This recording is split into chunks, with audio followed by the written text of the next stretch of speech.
Salut bande de geeks lumineux, Emmanuel Pampuri de retour dans le poste pour faire une mini review, une quick review et un mini test comparatif d'un objectif.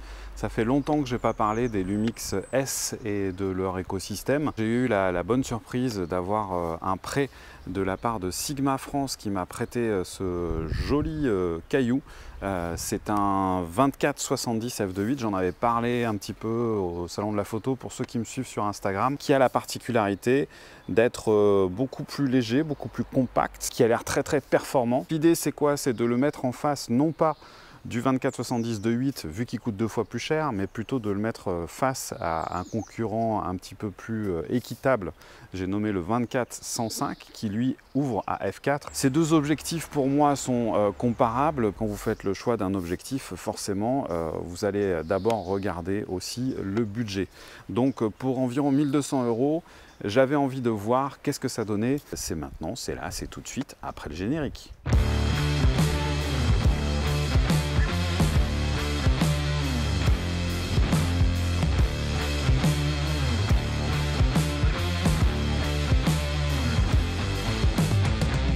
Avant de passer à la suite, toi qui regardes cette vidéo, je t'invite à liker, à t'abonner. Il y a encore plus de 84% de personnes qui regardent mes vidéos qui ne sont toujours pas abonnées. Je voudrais revenir sur les caractéristiques techniques de cet objectif Sigma Art. Il y a des petites choses qui m'ont attiré, qui m'interpellent, que je trouve plutôt chouettes.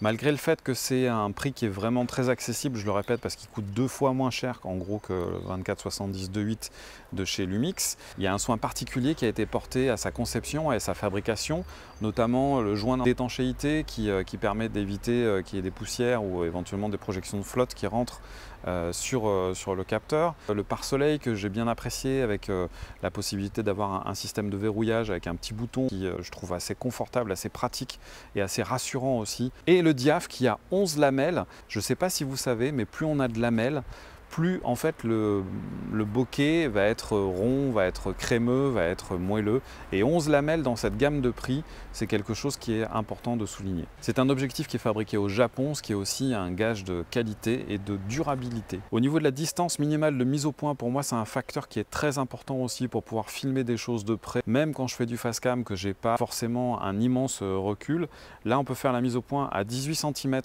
quand on est à la position 24 mm, et bien entendu c'est variable, on passe à 38 cm quand on est à fond de zoom à 70 mm. Il est compact, il est léger, il est bien fini, les bagues sont très agréables, c'est ni trop résistant ni trop souple. Franchement je trouve que c'est un bel objet, c'est de la belle ouvrage comme dirait l'autre. Je l'ai testé quelques jours, j'ai fait pas mal de photos avec, j'ai fait un petit peu de vidéos aussi pour regarder. Je ne vais pas trop rentrer dans les détails et je vais vous montrer maintenant tout de suite qu'est-ce que ça donne avec l'autofocus notamment en continu. Donc je suis actuellement dans mon jardin et je suis à... alors il faut que je regarde. Je suis à f2.8. Voilà, je suis à f2.8. Je suis sur le S1H et je suis en autofocus continu. J'ai activé le mode rapide entre guillemets et on va découvrir ensemble ce que ça donne.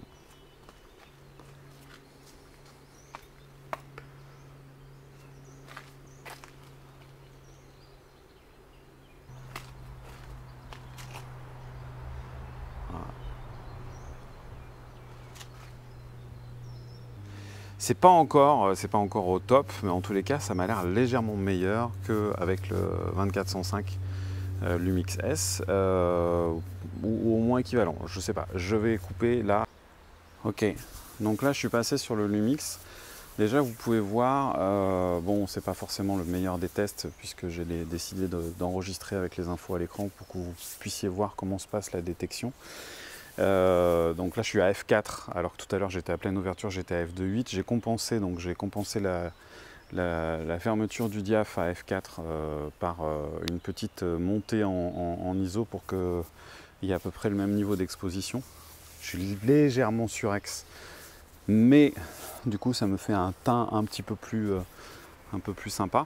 Voilà, et donc voilà, je teste.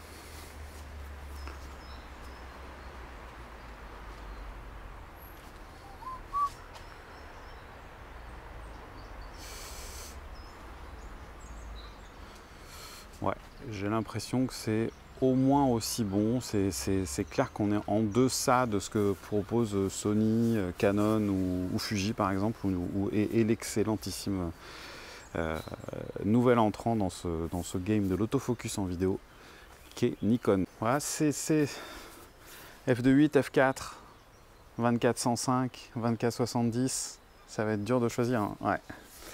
Bon, moi j'aime bien le 24-105 parce que je le trouve ultra polyvalent et voilà, il me rend de fiers services. C'est clair que 2.8 c'est plus excitant comme ouverture, mais est-ce qu'on en a réellement besoin? Je sais pas. Je vais faire des tests, hein. Je vais me mettre à 70 mm pour voir ce que ça donne. Est-ce que ça marche bien à 70 mm? Allez, vas-y, trouve le point, Coco. Voilà, bon, il m'a trouvé. Donc là, je suis à 70 mm, je suis à f4. Ok, bon, ça marche. Ça marche. C'est lent, hein, c'est lent, mais ça marche. Ça finit par, ça trouve son bonhomme. C'est bizarre, hein, depuis le début sur cet autofocus des S1, S1H, S1R, j'ai la sensation qu'en fait la détection se fait parfaitement, mais c'est la transmission des informations à l'objectif qui est parfois un petit peu laborieuse. Voilà. Je vais repasser sur le 24-70. Je suis là, tu m'as pas trouvé. Si je me mets un peu plus au centre et que j'ouvre grand les yeux et la bouche. Ah, voilà. Bon, c'est clair que le bokeh à 2.8, il est un petit peu plus sympa.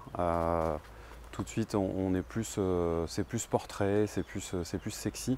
J'attire votre attention sur le fait que le rendu colorimétrique n'est pas du tout le même aussi et qu'il y a aussi une grosse différence de contraste. J'ai l'impression qu'il y a beaucoup plus de contraste sur l'optique Sigma.